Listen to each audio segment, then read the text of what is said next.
Ang katol ay pamuksa sa lamok o pampatay sa lamok. So gawa natin siya ng paraan na hindi natin gagamitan ng apoy or hindi natin sisindihan para iwas na rin sa sunog. Unang-una, kukuha tayo ng empty bottle, butas-butasan natin ito sa upper part.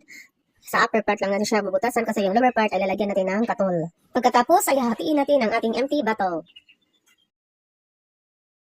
Kasi masyadong mataas ang ating empty bottle, tatanggalin natin siya ng mga 3 guhit.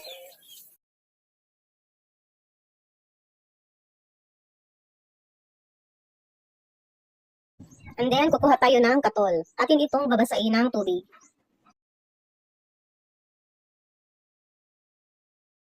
Putol-putulin natin at ilalagay natin sa ating empty bottle.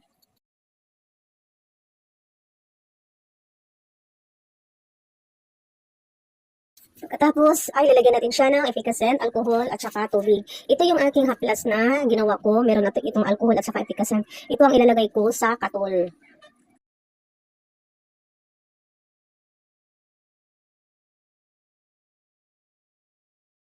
Nakukulangan kasi ako sa alcohol kaya dinagdagan ko na siya. Ang alcohol kasi ay magpapabango sa mixture.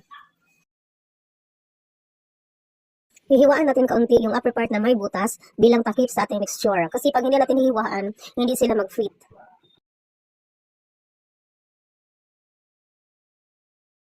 Diyan lalabas sa butas ang baho ng katol. So ito ay kapag ito ay nasisimutan ng lamok, syempre manghihina sila at sila ay mamamatay.